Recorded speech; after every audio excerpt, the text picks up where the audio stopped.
Alright, let's check out the patch notes from last week. Iko's Who has joined Showdown. He arrives with an all-new skill and ultimate, unlike those in the survival modes. Yeah, so they just recently added junk chilling to Showdown, and now with this one, it feels like they've been bringing characters over to Showdown pretty rapidly, so I'm sure it won't be too long before everybody's there. New Showdown chapter with a new boss, and of course their name is super weird. Can't just give people normal names in Naraka. The potential system gets a complete overhaul with element type selection, expanded tree branches, returning effects, and the all-new potential radio menu and prowess system. They tend to rework the potential system every Showdown season, it seems like, but I think this setup is a little more beginner-friendly than before. Yama's Abyss, Naridi's Ruins, and season challenge progress and rewards have been reset, so you'll be starting all the way over on those modes. And since it's the end of this Showdown season, rewards will be given out at each rank that you reached. Blessed Brutality is available again for a limited time. I love this game mode. I made a video on it when it first came out. And now it's back with some changes like new soul jades and anima rings, a boss battle round, some changes to refreshing, and most importantly, Divine Thunder no longer interrupts gold and purple focus, so that should be a huge quality of life improvement for the mode. Oh, and now we can do Blessed Brutality in custom rooms. There were some changes to Rift Traversal too. I guess people are still playing that mode. I don't know, it's okay, but I still feel like it's missing something that's keeping it from being amazing, you know? Anyway, there's an event right now with a new sub-mode in Rift Traversal where you can make high-quality loadouts and try them out at no cost or risk. You don't keep extracted loot, but instead receive rewards for your looted items. And the event rewards can get you red rarity selection boxes, so if you like Rift Traversal, this event's gonna be awesome. There are global effects for each match, like increased rage recovery, or search speed increased, and master keys that can open any treasure room, which sounds pretty cool, honestly. Some new events are up. This is pretty standard for Naraka to run 3, 5, sometimes like 10 events at once. So I don't really want to cover each of these in depth, but usually you can get a treasure or two from each event, maybe a recolor skin or random avatar, and definitely some Tay and a pitiful amount of silk. This one is actually exciting. We have 2 new gold soul jades.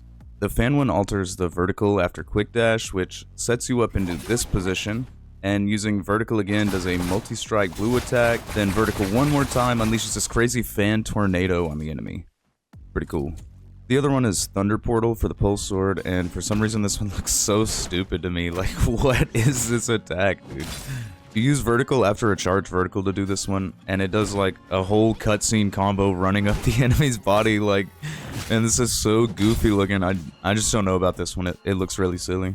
Lenny got nerfed here, reducing airborne height dealt to enemies when activating ultimate on the ground, and reduced height that enemies are knocked airborne when activating this ultimate on the ground. So it sounds like no more raw dragon with Lenny. In solo mode, the health restored when Trick Ball's return has been reduced from 150 to 50, so a direct solo's recovery amount reduction. This is probably fine. Who likes fighting Lenny in solos anyway? Keelan got his choke F buffed. Enemies being choke are no longer interrupted by white focus strikes, and when he's in his ultimate, hitting enemies below gold focus does a special execution attack that looks like this.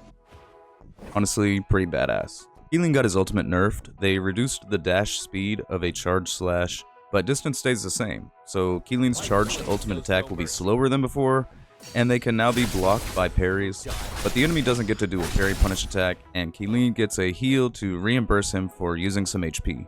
They seem to be implementing this parry and ultimate attack onto a lot of characters with oppressive ultimates that didn't previously have a lot of counterplay, like Hadi and Sierra, and this probably won't be the last one.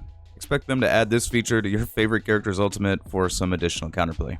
Oh, and they buffed the damage of charge slashes by around 7% to make up for this.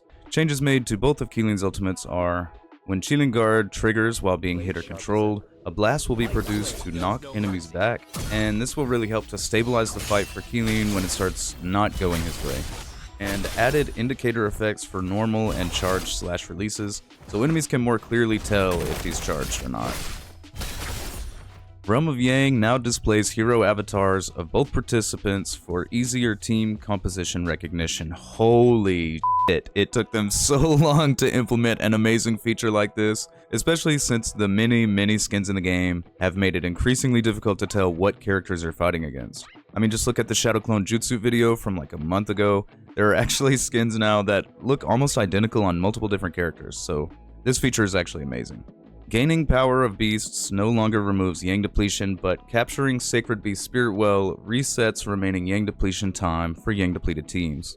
What this is saying is capturing the buff Spirit Well won't remove depletion anymore, and instead will start your Yang depletion over. Like, dude, just take Yang depletion out of the game. It's a bunk mechanic that was founded on good intentions and implemented with bad ideas. I actually hate Yang depletion. When red buff players die, they now drop a special soul bloom called Vermilion Bird Essence. This gives more ultimate charge than regular soul bloom, but doesn't clear Yang depletion, instead resetting the Yang depletion time. Come on, bro. What is this change? We're really doubling down on keeping Yang depletion around for as long as possible in a match and reducing ways to clear it.